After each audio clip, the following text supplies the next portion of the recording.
తెలంగాణ ఉద్యమంలో మన ఉద్యోగాలు మనకే దక్కాలనేటువంటి నినాదాన్ని 95% ఉద్యోగాలు తెలంగాణకు దగ్గేటట్టుగా మేము ఆ రోజు ఈ జీవో 217ను మేము 2017లో 114 జీవోని తేవడం జరిగింది. ఉద్యోగాలు దక్కినాయి. ఇప్పుడు విద్యా అవకాశాలు కూడా మనకు దక్కాలి కదా. ఇంజనీర్లు కానీ, డాక్టర్లు కానీ, లాయర్లు కానీ, ఫార్మసీ కానీ, బీడీఎస్ కానీ, అగ్రికల్చర్ బీఎస్సీ కానీ, అదేవిధంగా పీజీ కోర్సెస్ కానీ, పిహెచ్డి కానీ, అందులో కూడా మరి విద్యలో ఏ రకంగా ఉండాలి అనడానికి ఒక సమగ్రమైనటువంటి స్థానికతను నిర్ధారించేయడానికి ఒక నియమ నిబంధనలను రాష్ట్ర ప్రభుత్వం రూపొందించాలి. కానీ ఇది ఏది పట్టించుకోకుండా రాష్ట్ర ప్రభుత్వము మెడికల్ అడ్మిషన్స్ కోసం మొన్న జీవో నంబర్ 33 అని ఇచ్చింది. జీవో నంబర్ 33 ఇచ్చింది. దీంట్లోకి పోతే ఏమున్నది జీవో నంబర్ 33లో అంటే ఇంటర్మీడియట్ పూర్తయినాక మనం నీట్ ఎగ్జామ్ రాస్తాం మెడిసిన్ కోసం. మీరు చివరి విద్యా సంవత్సరం నుంచి 4 ఏండ్లు ఎక్కడ చదివితే అక్కడ లోకల్ అన్నారు. అంటే ఇంటర్మీడియట్ 2 ఏండ్లు, 9th 10th 2 ఏండ్లు, 9, 10, 11, 12 ఈ 4 ఏండ్లు చదివితే నువ్వు లోకలు అని ఇందులో పెట్టేసినారు. యాక్చువల్గా ఇది ఎప్పుడు ఈ 9th 10th 11th 12th అనేది ఎప్పుడుంది? ఇది ఆల్రెడీ నేను ఇందాక చెప్పినటువంటి 1979వ సంవత్సరం జీవోలో అదే ఉన్నది. దాన్ని యథావిధిగా కొనసాగించండి అంటే 2017 జీవోలో కూడా అదే ఉంది. కాకపోతే అందులో ఆ జీవోలో ఏముందంటే ఇది ఒకటే లేదు. మీరు చూస్తే పారాగ్రాఫ్ 1, 2 ఈ ఫస్ట్ పారాగ్రాఫ్ 1, 2 మాత్రమే పెట్టిండ్రు. కింద ఏమున్నది ఇంకా దీని యాజ్ ఇట్ ఈజ్ మొత్తం పోతే మీరు గడిచిన 7 సంవత్సరాల్లో అంటే మీరు ఇంటర్మీడియట్ నుంచి నీట్ ఎగ్జామ్ రాయడానికి ముందు 7 సంవత్సరాల్లో 7 సంవత్సరాలు మీరు ఇక్కడ చదివి ఉండాలి. బై పొరపాటున ఓ 2 ఏళ్ళు బయట చదివితే అట్లీస్ట్ మ్యాక్సిమం 7లో మ్యాక్సిమం అంటే 4 years 4 ఏళ్ళైనా ఇక్కడ చదివి ఉంటే మీరు లోకల్ అవుతారు. 7 ఏళ్లలో 4 సంవత్సరాలన్న తెలంగాణలో చదివి ఉంటే మీరు లోకల్ అవుతారు అనేది ఉండదు. దాన్నేమో తొలగించేసిండ్రు. ఓన్లీ లాస్ట్ 4 years అనేది పెట్టేసిండ్రు. లాస్ట్ 4 years అని పెట్టింది. యాక్చువల్గా మీరు దీన్ని కాపీ కొట్టడం కాదు. మీకు ఇప్పుడు ఏమైపోయింది? 10 years అయిపోయింది. You are free to frame your own rules. మనము మన స్థానికతను నిర్ధారించడానికి మనము రాష్ట్రముగా నిర్ణయం తీసుకోవాలి. మేము ఆ రోజు తీసుకున్నాం. ఉద్యోగాల కోసం మేము తీసుకున్న జీవోలో చాలా స్పష్టంగా 2018లో మేము తీసుకున్నటువంటి జీవోలో చాలా స్పష్టంగా మేము అన్ని విషయాలు కూడా అందులో చెప్పాం. ఏది ఈ 7 years ఉంటే 7 yearsలో పూర్తిగా చదివి ఉండాలి. 7లో 4 years చదివినా పర్వాలేదు, లేదా చివరి 4 సంవత్సరాలు చదివినా పర్వాలేదు. అంటే ఇట్లా వేరియస్గా ఎక్కడ కూడా తెలంగాణ బిడ్డలకు అన్యాయం జరగకుండా జాగ్రత్తగా ఉద్యోగాల కోసం మేము ఆ రోజు ఫ్రేమ్ చేసినాం. మరి విద్యా అవకాశాల కోసం మీరు కూడా ఫ్రేమ్ చేయాలన్నా వద్దా? ఒక మెడికల్ ఎడ్యుకేషన్కు మీరు రూల్స్ ఇచ్చినారు. మరి లా సంగతి ఏంది? ఇంజనీరింగ్ సంగతి ఏంది? యూనివర్సిటీ అడ్మిషన్స్ ఏంది? ఒక సమగ్ర ప్రణాళిక ఉండద్దా? రాష్ట్రంలో ఎవరు ఉద్యోగానికి అప్లై చేసినా ఏ గవర్నమెంట్ ఉద్యోగానికైనా ఒక జీవో ఇచ్చినాం మేము. అదేవిధంగా 1979లో విద్యా ఉద్యోగం కోసం సమగ్రమైన జీవో అప్పుడు కూడా ఇచ్చారు. కానీ ఈ రాష్ట్రంలో కేవలం మెడికల్ ఎడ్యుకేషన్కి ఇచ్చిండ్రు. ఆ మెడికల్ ఎడ్యుకేషన్లో 4 ఏళ్ళు అనే నిబంధన పెట్టారు. ఇది ఎంత అసమగ్రం అంటే ఉదాహరణ 2-3 చెప్తాను నేను. ఇప్పుడు 10th అయిపోయింది. ఇంటర్మీడియట్కి ఎవరైనా పోయి గుంటూరులో చదివినరు, విజయవాడలో చదివినరు, లేదా బెంగళూరులో చదివినరు, వాడు నాన్ లోకల్ అయిపోతారు కదా. ఇప్పుడు ఇంటర్మీడియట్ పోతే ఇంకోటి ఎవరన్నా పిల్లలు ఇప్పుడు పీజీ ఉంటుంది. ఎంబీబీఎస్ తర్వాత ఏముంటుంది? పీజీ ఉంటుంది. ఎంబీబీఎస్లో నీట్లో మంచి ర్యాంక్ వస్తే మన పిల్లలు ఎక్కడ తీసుకుంటారు? AIIMS Delhi, AIIMS Jaipur, Madras top కాలేజెస్లో పోయి సీట్ తీసుకుంటారు. ఎయిమ్స్ మద్రాస్లో చదివిండి అనుకో మన పిల్లోడు, 5 ఏళ్ళు ఎంబీబీఎస్ మద్రాస్లో చదివితే వాడు నెక్స్ట్ ఇప్పుడు పీజీకి తెలంగాణలో ఎగ్జామ్ రాయాలంటే ఏమవుతుంది? దీని ప్రకారం వరుసగా చివరి 4 ఏళ్ళు ఏడు చదివితే వాళ్ళు లోకల్ అని పెట్టినాడు. మన బిడ్డ నీట్లో ఆల్ ఇండియా కోటాలో 15% ఓపెన్ కాంపిటీషన్, దేశంలో ఎక్కడైనా సీటు కొట్టచ్చు. ఢిల్లీలోనో మద్రాసులోనో ఎయిమ్స్లో సీటు కొడితే రేపు పీజీ చదవడానికి తెలంగాణ వస్తా అంటే అతను నాన్ లోకల్ అవుతాడా కాదా? దీని ప్రకారం అంటే మన తెలంగాణ బిడ్డ మనకు నాన్ లోకల్ అయిపోతుంది. మన పిల్లలు కొంతమంది పోయి విదేశాల్లో చదువుతున్నారు. ఫిలిప్పైనో, చైనా, రష్యాలో పోయి ఎంబీబీఎస్ చదువుతున్నారు. ఎంబీబీఎస్ పూర్తయి వాపసు వచ్చి నేను తెలంగాణలో పీజీ చేస్తా అంటే మనకు అవకాశం ఉందా? దీని ప్రకారం he will become non local. కొంతమంది మన పిల్లలు కర్ణాటకలో మహారాష్ట్రలో డొనేషన్ కట్టి ఎంబీబీఎస్ చదువుతున్నారు. ఎంబీబీఎస్ చదివి బ్యాక్ వచ్చి నేను పీజీకి ఎగ్జామ్ రాస్తా అంటే he will become non local. అంటే ఎంత అస్పష్టత ఉన్నది ఇందులో.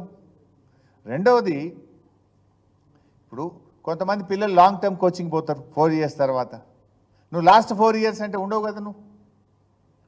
అసలు ఇప్పుడు దేశంలో ఎక్కడైనా కూడా మనం ఇప్పుడు చూడండి, నేను ఇది కేరళ, కర్ణాటక, తమిళనాడు వాళ్ళ ఎంబీబీఎస్ అడ్మిషన్స్కు వాళ్ళు అవలంబించే పద్ధతి ఏంది.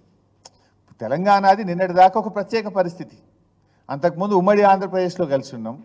10 ఏళ్ళు ఉమ్మడి రాష్ట్రంగా విద్యా అడ్మిషన్స్ మనం చేసినాం. This is the first year, ఇది మొదటి విద్యా సంవత్సరం తెలంగాణ సొంత రాష్ట్రంగా తమ విద్యార్థులకు విద్యా అడ్మిషన్స్ కోసం, ప్రవేశాల కోసం తమ సొంత రూల్స్ ఫ్రేమ్ చేసుకునే మొదటి అవకాశం ఇవాళ తెలంగాణకు వచ్చింది. నిన్నటి వరకు నీకు లేదు. నిన్నటి వరకు నువ్వు ఉమ్మడి ఆంధ్రప్రదేశ్ యొక్క విద్యా విధానాలనే కొనసాగించినాం. బికాజ్ రాష్ట్రం ఏర్పడిన తర్వాత కూడా 10 ఏళ్ళు విద్యా ప్రవేశాల కోసం పాత పద్ధతినే పాటించాలని పార్లమెంట్ చట్టం చేసింది. అందువల్ల నిన్నటిదాకా నీకు అవకాశం లేదు. నువ్వు కూడా ఇదే పద్ధతి చేసినావు అంటే మనం అదే పద్ధతి చేసినాం. ఎందుకు చేసినాం? Parliament said you have to follow for the next 10 years. ఇప్పుడు నీకు అది అవకాశం, ఇప్పుడు అవసరం లేదు. Now you are free, you are independent. Telangana రాష్ట్రంగా మన పిల్లలకు విద్యా ప్రవేశాల కోసం స్థానికతను నిర్ధారించడానికి నువ్వు స్వంతగా నిర్ణయం తీసుకునే అధికారం ఈరోజు తెలంగాణ రాష్ట్రానికి వచ్చింది, మన రాష్ట్రానికి ఉన్నది. దాన్ని మర్చిపోయి వీళ్ళు పాత ప్రెసిడెన్షియల్ ఆర్డర్లో ఉన్న ఒక పారాగ్రాఫ్ను పెట్టినరు, కింది తొలగించిండ్రు. అయితే whether presidential order is applying, మీరు యథావిధిగా ప్రెసిడెన్షియల్ ఆర్డర్లో గతంలో ఉన్నాయన్నీ పెట్టండి. లేదు మేము ఉద్యోగ అవకాశాల కోసం ప్రెసిడెన్షియల్ ఆర్డర్ సవరణకు ఢిల్లీకి పోయి సవరణ తెచ్చి మన పిల్లలకు లాభమయ్యేటట్టు 95% లోకల్ రిజర్వేషన్ తెచ్చాం. You also do that process. 8 నెలల ఏం చేస్తుండే మీరు వచ్చి? లేదు ప్రెసిడెన్షియల్ ఆర్డర్ లేదు అనుకుంటే ఇతర రాష్ట్రాలు చేసినట్టు నువ్వు కూడా సొంతగా మన రాష్ట్రానికి రూల్స్ ఫ్రేమ్ చేయండి. ఇవాళ తమిళనాడు ఎట్లున్నది? తమిళనాడు రాష్ట్రంలో చూస్తే 6వ తరగతి నుంచి 12వ తరగతి దాకా తమిళనాడులో చదువుకొని ఉండాలి. తల్లిదండ్రులు కూడా తమిళనాడు వాళ్ళు అయ్యి ఉండాలి. రేషన్ కార్డు ఉండాలి తమిళనాడులో. రేషన్ కార్డో, బర్త్ సర్టిఫికెటో, నేటివిటీ సర్టిఫికెటో మేము తమిళనాడు వాళ్ళమని తల్లిదండ్రికి ఉండాలి. పిల్లలు కూడా 6 నుంచి 12 చదివితే వాళ్ళక్కడ ఎంబీబీఎస్ సీటు దొరకడానికి వాళ్ళ అర్హత ఉన్నది. అది తమిళనాడు రాష్ట్రం అట్లా వాళ్ళు తయారు చేసుకున్నారు. కర్ణాటకకు పోతే ఏమంటున్నారు? 7 సంవత్సరాలు కర్ణాటకలో చదువుకొని ఉంటే చాలు. తల్లి కానీ తండ్రి కానీ ఇద్దరుంటే ఇంకా మంచిది. ఒక్కరన్నా కర్ణాటకలో ఉంటే వాళ్ళ పిల్లలు కర్ణాటక పిల్లలుగా పరిగణించి వాళ్ళకు ఎంబీబీఎస్ సీట్లకు అడ్మిషన్ ఇస్తాం. ఇది కర్ణాటక పద్ధతి. కేరళలో ఒక పద్ధతి ఉంది. కేరళలో ఏమంటున్నారు? వాళ్ళ పిల్లలు కేరళలోనే చదువుకొని ఉండాలి. కేరళలో స్థిర నివాసం తల్లిదండ్రులకు ఉండాలి. ఇతర రాష్ట్రాల ఉన్నతాధికారులు ఐఏఎస్లు, ఐపీఎస్లు కేరళకు వచ్చి వాళ్ళు ఉద్యోగం చేస్తే వాళ్ళ పిల్లల్ని కూడా కేరళ పిల్లల్లాగానే చూస్తాము అని కేరళ రాష్ట్రం కూడా తయారు చేసుకున్నది. మరి మనము ఫస్ట్ టైం ఇప్పుడు 10 ఏళ్ళు అయిపోయింది కనుక రాష్ట్రం ఏర్పడిన తర్వాత you are free to frame your own rules.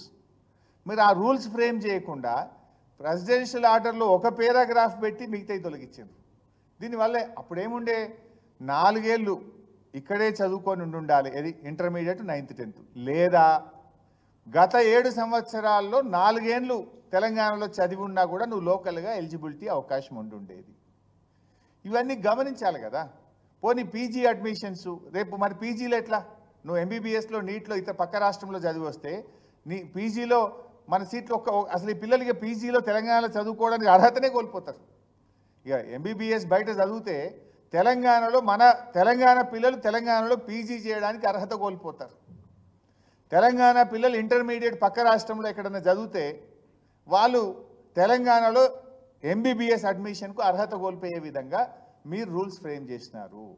ఆ రోజు ఉన్న రూల్స్లో దీంతో పాటు కింద 1, 2, 3, 4 దెర్ ఆర్ 4 ఆప్షన్స్. కానీ మీరు ఒక ఆప్షన్ పైది మాత్రం పెట్టి కింది తీసి పడేసిండ్రు. అంటే ఎంత అనాలోచితంగా ప్రవర్తిస్తున్నారు. ఈ రాష్ట్ర భవిష్యత్తు మీద, పిల్లల భవిష్యత్తు మీద మీకు ఏమాత్రం ఆలోచన లేకుండా పోయింది. అయినా ఇది ఒక మెడికల్ అడ్మిషన్స్కి ఇచ్చేసినారు మీరు. Total state as a whole విద్యా ప్రవేశాల కోసం ఈ రాష్ట్రంలో స్థానికతను ఎలా నిర్ధారిద్దాము అనడానికి ఒక ప్రణాళిక ఉండాలనే వద్దా రాష్ట్రానికి? ఏం చేయాలి రాష్ట్రము?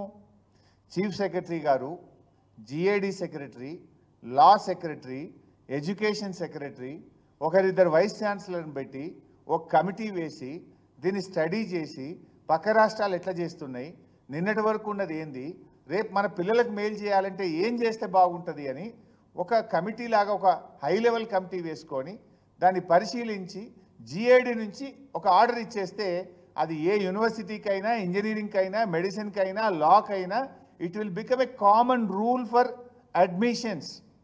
కానీ మీకు అసలు ఈ గవర్నమెంట్ నడిపే విధానం మీద మీకు ఇంకా అవగాహన రావడం లేదా? గవర్నమెంట్ను ఎట్లా నడపాలో మీకు తెలవడం లేదు. Is it the way? ఎడ్యుకేషన్కి ఒక సిస్టమ్ ఉండాలి. మెడికల్ కోర్టు ఇప్పుడు ఎవరు వాళ్ళు ఇస్తారా? మెడికల్ అడ్మిషన్స్కి మీరు ఇచ్చేస్తారు. ఇది కూడా అంతా తలా తోక లేకుండా, ఒక సరి అయినటువంటి విధానం లేకుండా ప్రెసిడెన్షియల్ ఆర్డర్లో ఒక పేరాన్ని పెట్టి ఒక ఆప్షన్ని పెట్టి మిగతా 2 ఆప్షన్స్ తొలగించి సింపుల్గా మీరు మెడికల్ అడ్మిషన్స్కి ఇచ్చిండ్రు. దీనివల్ల మన పిల్లలకు చాలా నష్టం జరుగుతుంది. రేపు మెడిసిన్లో, రేపు పీజీలో అన్యాయం జరుగుతుంది. మన తెలంగాణ పిల్లలు ఇంటర్మీడియట్కు బయటకు పోయినా, లాంగ్ టర్మ్ కోచింగ్ పోయినా ఆ పిల్లలకు ఈరోజు అన్యాయం జరిగే అవకాశం ఉంది. అంటే మీరు పూర్తి అనాలోచితంగా ఈ ప్రభుత్వం పనిచేస్తూ ఉంది. మీరు చేయాల్సిందేంది?